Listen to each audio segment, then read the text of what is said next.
Hey, okay, let me fix what's happening now. Okay, can you see me okay? Yes. Oh, you look cute. I like your glasses. Thank you. Look, I have this blazer on. I'm not I gonna like say, it. but there's nothing on the bottom. Should I not have said? I don't know why I just said that. Well, I was going to be like, oh, thank you. I'm glad I look cute. I got sweatpants on. Okay, good. We always keep it real. We do. It's how we roll. It is true. Hey, Michael. Hey. All right. So what's up with you? How are things going for you this holiday season so far? They're going. They're going. Things are rolling. All the orders are rolling in, so we're trying to get that and, combined with my 9 to 5. Pants are optional. Thank you. We appreciate it. Should I just take the sweatpants off? I don't know. Take your pants off. I mean, we should just take Right? pants. Yeah. Yeah. Do we need them? Do We, we? we don't need pants for this. I threw on this blazer to look whatever I'm supposed to look like, and then I have like literally nothing on the bottom. And now everyone knows. Hello, Steeped Leaf. Hey, Tammy. She's up next. I really got to work on not saying stuff on these live chats that's gonna live forever and ever. I get nervous and I just start telling everything. Well, I'm like, I feel like that's me as well. Like when I get nervous or I'm uncomfortable or something, like it's just like words just spew from my mouth. Yeah, And that never happens. anything good. It's Yeah. funny. I was just having this conversation on Twitter with a friend of mine from college, and I don't even remember what post he was commenting under, but he started talking about. He's like, I really should write a book about all the like clumsy stuff that you have said and done like all throughout college. He was like, it would be a bestseller. And I was like, as long as I'm getting like a percentage of it. And then we went back and forth for like an hour, like negotiating what my little percentage was going to be. But that's all. Yeah. Yeah, you have to get paid for that. You're I have the to get paid. muse. That's what I said. I was like, I'm doing all the work. He wouldn't have content without all of your antics. Exactly. Exactly. Okay, so let's talk about Blessed Designs. First, for people who don't know, Sharmon is also our lovely president, the president of Ethical Network in San Antonio. And I have to push Sharmon to promote her own brand. I do have to push you because you're just like, no, we don't have to. But you do beautiful work, and people should know that about you. You are also the founder of Blessed Designs. And so, do you want to talk a little bit about your journey getting started? And then I have some questions for you after that. But I don't know if you want to kind of give a brief intro for the folks who don't know this other side of what you do. Yeah. So it all started with Katie here, actually. Oh, thank you. That's why I wanted you to say this. Yeah, because I remember you were starting your blog and you started talking about like sustainable fashion and ethical fashion, really, and everything that was going on with that. And I started getting really into it and just looking at it and, realized, oh, wait, there's this thing that I have, like, there's this name for this thing that I've kind of always done and gravitated towards. Mm-hmm. And so I got really interested and decided I was going to just start doing that, like, intentionally. Mm-hmm. Learning more about what it was. Because, I mean, I was always drawn towards handmade stuff. I was always drawn towards small businesses, natural things. But it wasn't like this intentional endeavor in my life. Mm-hmm.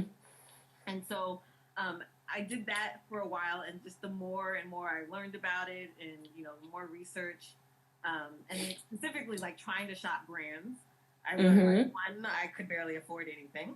Yeah. And then two, like, nothing...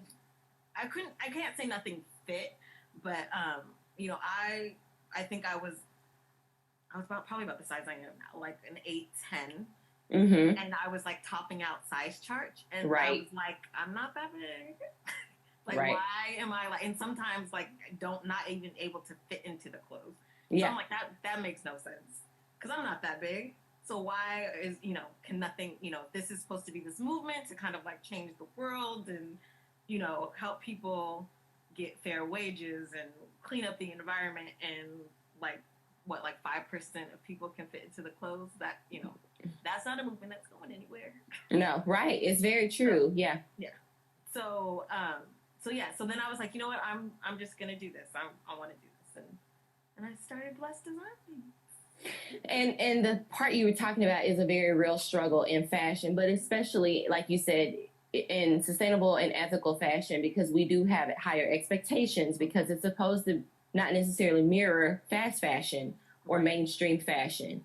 And so you have, again, where certain people with certain body types and certain sizes are being constantly left out and not considered. And then you have people who, like when you were saying, well, I'm not that big, it's like you were, a solid size 8, and then you would get those things and they still wouldn't fit. So you'd have to go up like a few sizes. And that is also a reflection of like who they're modeling their clothes after, who they're using to model their clothes.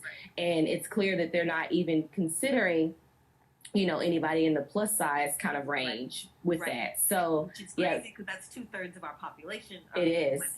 I'm like, that's the majority of women. Like, really? Yeah.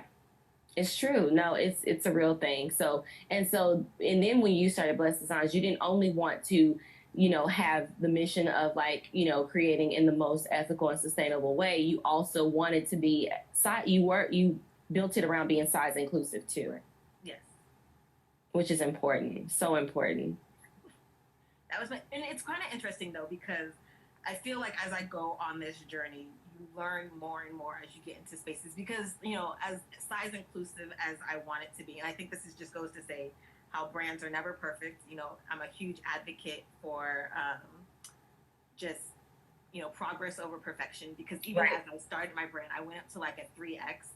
And the more I talk to people who actually lived in the plus size, it's like you're not really size inclusive unless you're going like to a 5X. Right. We're still leaving out like so many people, and like 2X is like the base minimum. Right. And it's not necessarily that you should call yourself. So I don't necessarily say my brand is size inclusive, even though that is what I started out as. Just because I'm not necessarily I guess what I first started out at wasn't as inclusive as it needed to be. Right. So we are currently working into that, and I'm now designing specifically with that in mind. That's beautiful. And I love, this is what we talk about when we talk about accountability and understanding of what that is. Like, it's very refreshing to hear someone in a brand say, like, I don't have it all together. And like, hey, I started out with this way and I'm realizing that's not exactly what I was necessarily doing, and now I want to make sure that I am doing that, and so I'm figuring that out. Like, that's important, and thank you for saying that. So you're saying like, because like I think because your first line, the Blessed Designs sweatshirts and tees, they went up to a 3X, right? But you're saying like really it should be going, if I'm going to be actually like size inclusive, we should go to 5X. Yeah. Okay. Thank you for saying that. Yeah. At the bare minimum. All bodies. Yeah, it's important. And we talk about representation all the time. But I feel like that part of the conversation doesn't get as much attention when we talk about representation. People wanting to participate in, being more, just mindful of where they shop. And because like bigger, like say specifically bigger women often get left out of the conversation, not just because of the style, but like also like the price points are higher. But I don't know, like, I don't know what to do. I feel like a lot of brands are starting to have those conversations more and more, but I don't know if it's because they really do care or if it's because of the pressure that they're getting. I don't know, from people. What do you think? I'm guessing it's kind of different across the board. And a good majority of it could simply be like, hey, people are talking about this, this is an issue. And sometimes it is like the pressure that makes you kind of open your eyes and be like, oh, wait, this is something that we really need to look into. This is something that we need to do. And so it may or may not be like, hey, this is important to me at the beginning, but it needs to be. Mm-hmm. And I think, and that's okay.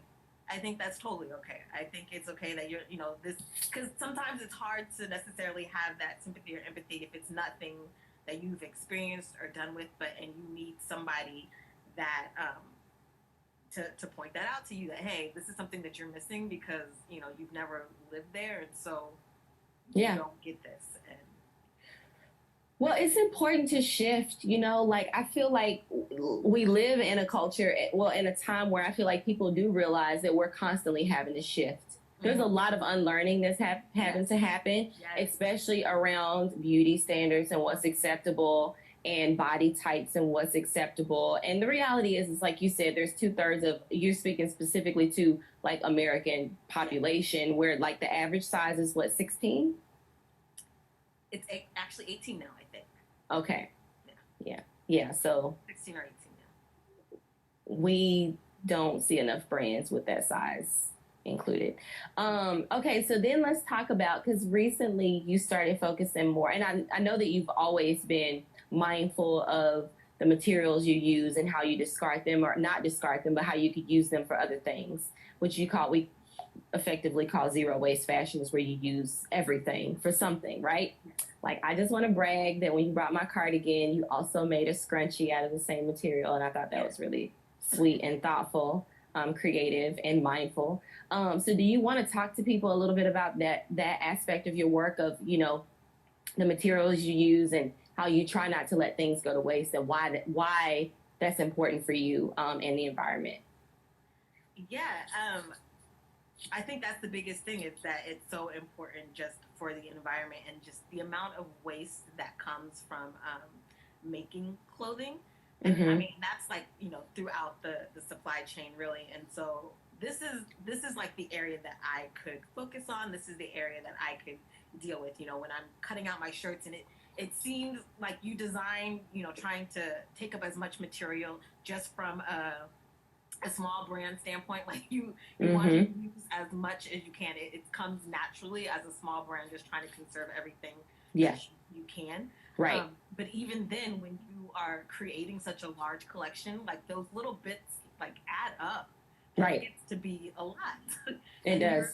You're looking at like all this extra fabric, and you're like, oh my God, like I can't toss that into the garbage can. I can't just, like, what do I do with this? And so just from that standpoint of just like creating that first collection and seeing how much waste was involved, it was like, okay, we have to do something with this. We can't just, just let that go.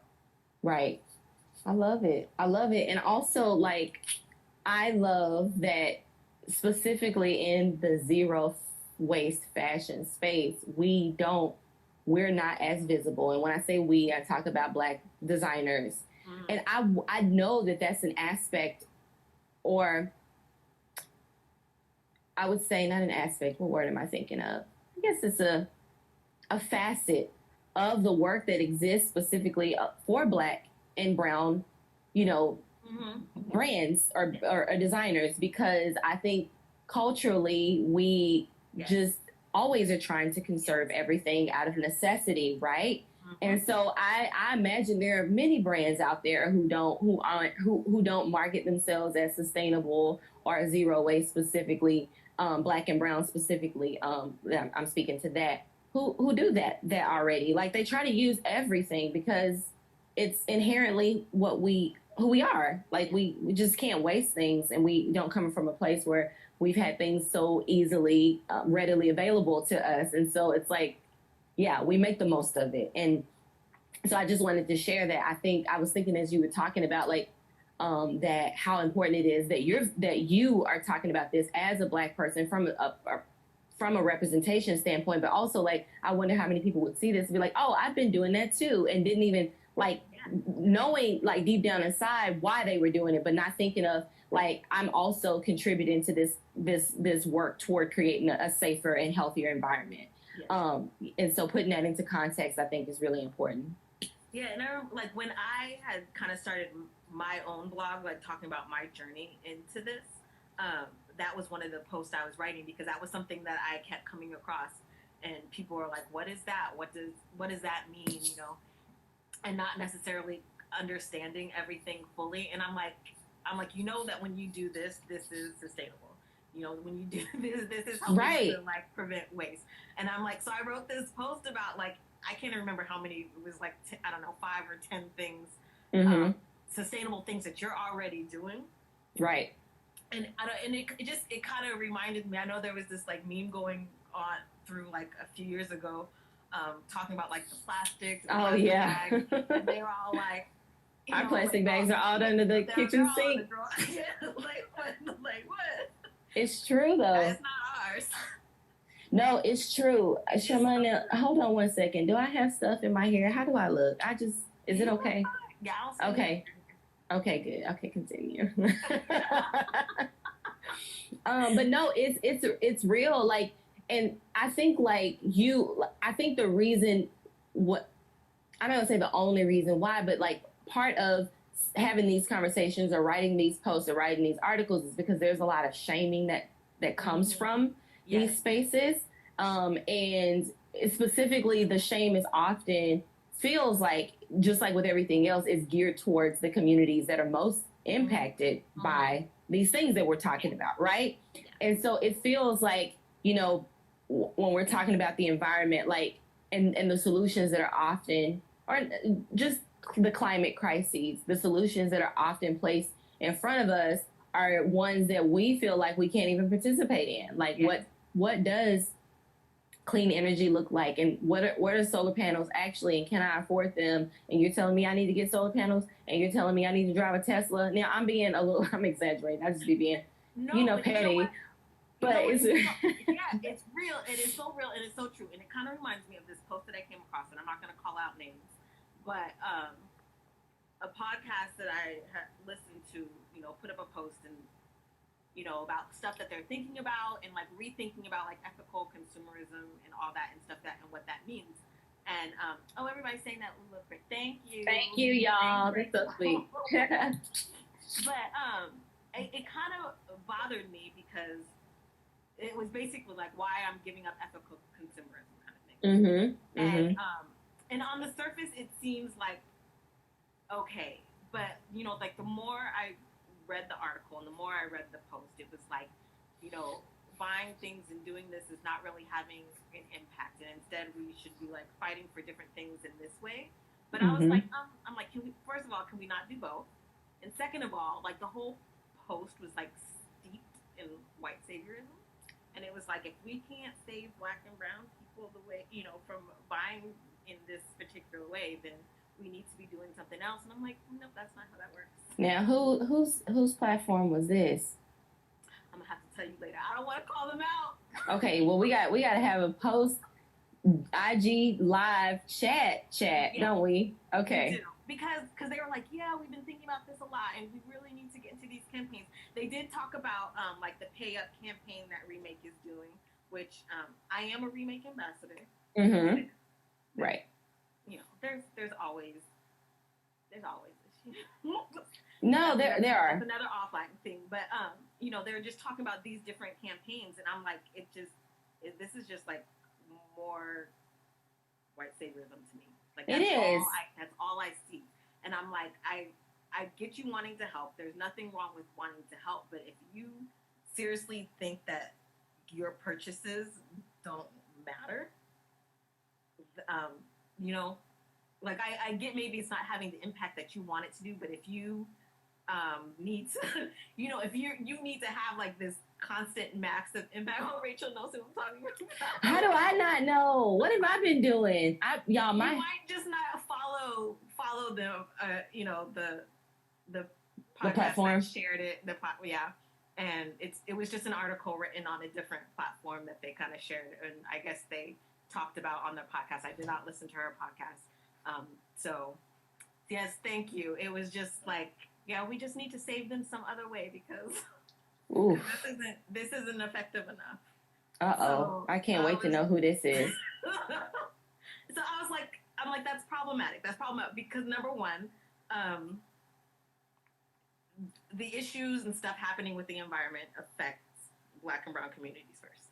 Yeah. That's just the facts. Right. That's just the way it happens. And so if you think that you can just do whatever you want and make an impact by, just giving towards these campaigns and, shouting out people on Instagram, I'm like, no. And so I did make a comment. I was like, "Por qué no, like, why can't we do both?" I'm like, I'm Yeah. saying in Spanish. I wrote it in Spanish, but I'm like, why can't we do Ooh. both? Oh. Like, Okay. I know. I think I know who you're talking about. Yeah, I was just like, let's do both. And so, and I mean, and there's been a couple of like problematic things where, I know, and again, I'm a huge proponent of progress over perfection, and people have been calling out some congressional representatives because it's not sustainable enough, their product. And I'm like, you know what? Mm-hmm. I'm like, this is still a fundraiser. They're still trying to do change, and they're doing what they can, and what they're doing is a lot and showing a lot of light. You know what I mean? And they are not these fashion brands that are making billions of dollars off of these clothing. Right. I mean, they're not. Right. So I don't know. It's been a really interesting thing, and I don't even remember how I got on this. I don't remember, but it's all good. So keep going. I love it. How did we even get here? I love the tea, or whatever the kids say. No, this is important tea to spill. So keep going. But I'm like, so I know we have talked about this before about they're kind of call it reclaiming sustainability within these Black and brown communities, because it essentially started with us out of necessity. And right. Something that we say again, and it's like they keep finding these ways to. The only word that's coming to mind is to gentrify it. Oh yeah, it's a very gentrify. It's like they keep everything. They keep moving the standard, and like I understand like moving your standard and the accountability for yourself. Like once we reach this certain step, like yes, let's continue to progress, but to continue to like call out people of color because they're not sustainable enough for you. No, it's not gonna work. It's just not gonna work ever. It's a fail every time. Yes. Yeah.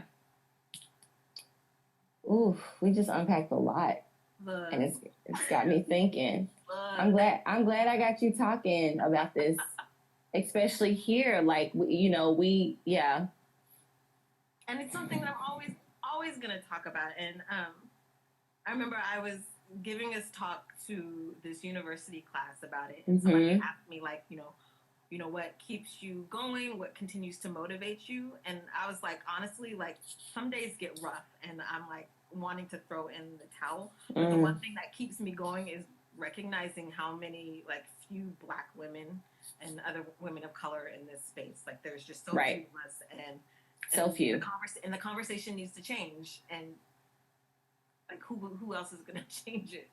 That's true. Start saying something. So.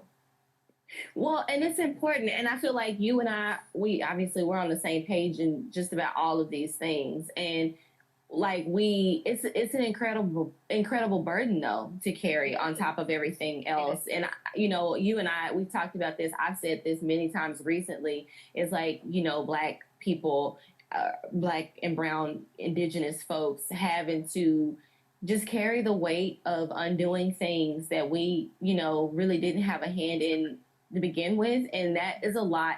And then so I don't necessarily feel a type of way when someone has decided to step away from that, because it is a lot. Yeah. I just know that I have it in me to keep doing it. So I'll keep going. And you're the same. Like we feel like, not only do we feel like it's necessary work, but we also love that part of the work, even though it's heavy. Mm-hmm. We have to, and it's like, if you have the ability to, and you feel like you have the capacity to, you just keep going. Like I with ESJ or whatever, like it's constantly a struggle for so many reasons. I started a magazine, and people are mostly a print magazine, and people are wanting to consume their stuff digitally. Yeah. but I know that having this print publication, one, is just like this super special thing that you get to hold in your hands. But the conversations that we're having to exist in print media is so impactful, that I can't walk away from that. And it does keep me going to know that I am one of few people who has a print magazine, having those conversations and able to publish them in that way and put it in front of the readership in that way. So like, I can't walk away from it. I mean, I'm dying. but I can't walk over. No, I feel like you do a lot more than I do on your platform. But I try to do it in like other ways and other. Okay, sorry. What's my happening? alarm was going off. Oh. I'm like, so we're at 30 minutes. Okay. Okay. Yeah, because we have, just so people know, we have a couple of other live chats today. So that's why Sharmon's alarm is like, when Sharmon and I get to talking, y'all, we'll be on here for until they cut us off, and then we'll get off and get back on. And today we can't do that because we've got somebody steep leaf at noon and then rooted vegan cuisine at 1. So, okay. That's your alarm. Nice plug. I like it. No, oh God, what was I saying?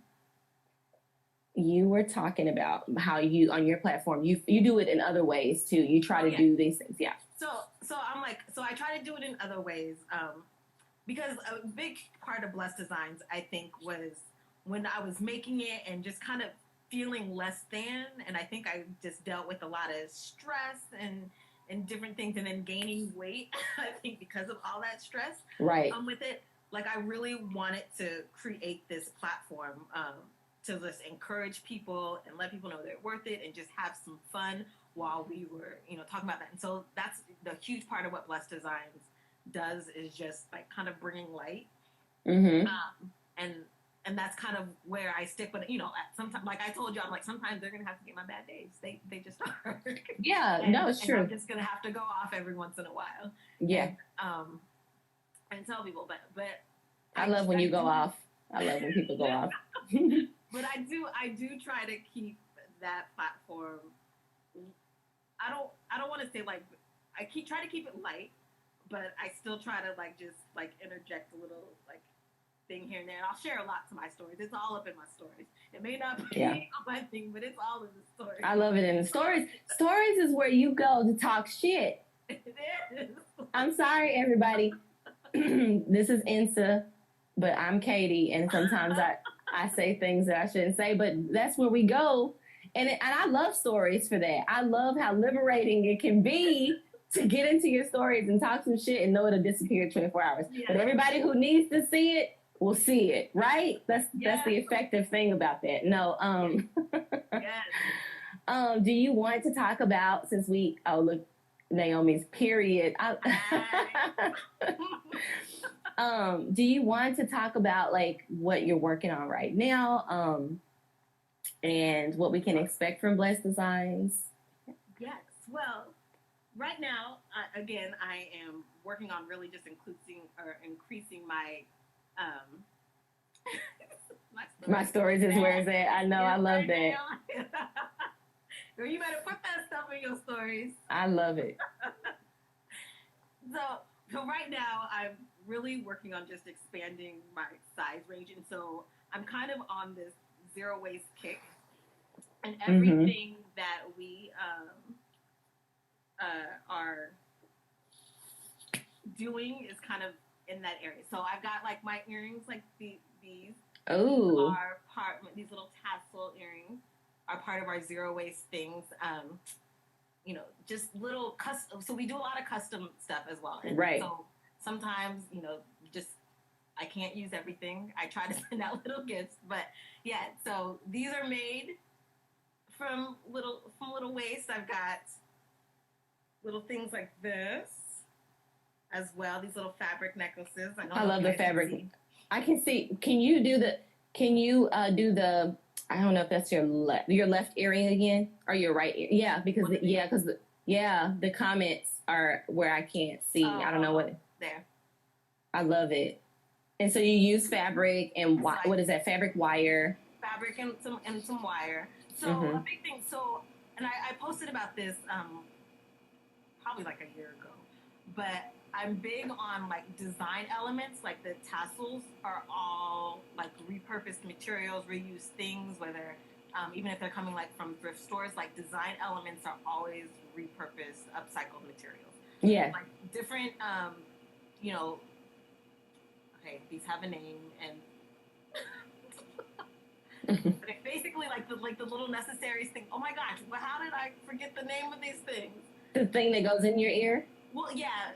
Okay, so in jewelry making, they have like an actual name, and but yeah, stuff like the ear wires, stuff, different components that like hold the pieces together. Right. Those are not always upcycled, but I'm very specific about buying them from a very particular company that is big on their environmental impact or small businesses.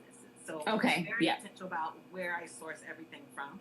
But specific design elements are always going to be upcycled, repurposed stuff. Right. So, I love that. And that includes like, this little chain that I'm wearing as well. This is actually a mask chain. I don't know if you can you see it? Yeah, I can. So it's actually a mask chain that actually goes around the mask. But we're not gonna be wearing masks forever. So I made it so that it can like still be worn as a necklace. You can twist it up, make it a bracelet. Multi-purpose things are big. I think that's important. So that's an important. I'm so glad you said that. That is an important part of sustainability too. Is how much use you get out of something and how long it can last, like the lifespan of it. Because okay, we'll have to have a separate conversation about those components. Like, I mean, everybody's doing all these things, but I'm like, we're not wearing masks forever. It's I mean, I don't know. Maybe we will. Maybe it's just gonna be part of fashion. Maybe we'll start wearing them during flu season and stuff as well. I think I'm gonna wear masks forever because I think they're just so cute. They are. People have been making. I did not make them because I opted. I wanted to support the other people who were making them already. Support everybody. Yeah. But so we're doing that. We've been making these like dusters and cardigans. I'm trying not to call them kimonos because I don't want to. Right. Not really kimonos. But so we've been making these dusters and cardigans out of fabric that we've had laying around, and different things, little scrunchies.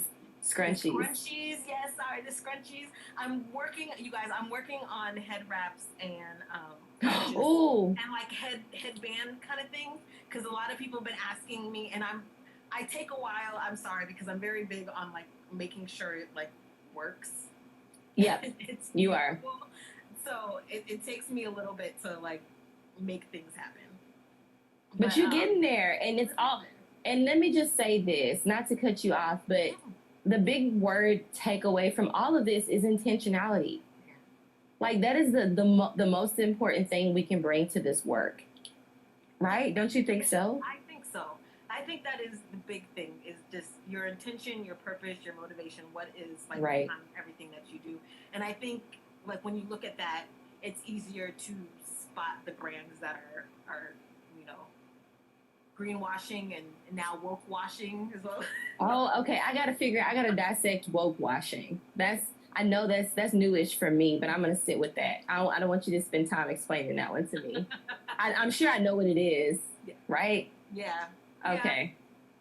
Yeah. Oh, they come out with these terms like so quickly. I can't keep up. They do. But yeah, so yeah, that's where we are. That's what we're doing. I'm like, okay, I said we do custom stuff. We have halted custom stuff because I've got a lot going on. So anybody that's bringing custom orders, and I kind of let them know that, I'm not going to be able to get anything out into the new year. Right. So I have been, again, like we are big proponents of supporting small business. I have been, sending them to other small businesses in the area and like building that relationships and making sure, Right. Because I want everybody to prosper. I'm like, not all business has to come my way. I appreciate it. That's beautiful. I am, more than willing to share, this community over competition is what I'm all about. So yeah, I've been like sending people to other local business and other people I know that can help them out if they're wanting something a little sooner than I can get it out right now. Right. That's beautiful. That's so important that you said that because especially as a Black woman or a femme, like that's a thing of there's competition all the time. Competition for visibility, competition for resources. Yeah. But you're like, I want other people to win too. Like I want other people to have business as well. Like I have no interest in doing this work if it's just going to be me prospering. Like what's the point if we're not all getting there together? Yeah. So thank you for saying that too. Ooh, look at this. I'm about to knock this camera over. And I just want to say, because I know you talked about custom pieces, but you and I were working on a pair of really nice high waist trousers for me, and I can't wait till we get back to that. What color? We picked a really fun color too. Was it like a teal? It was blue. I'm like, I have the package here somewhere. I'm in my studio right now. I just saw it. Where is it? Okay, it's in here. excited. I'm excited about them. I think everybody's gonna love them when we post pictures of them.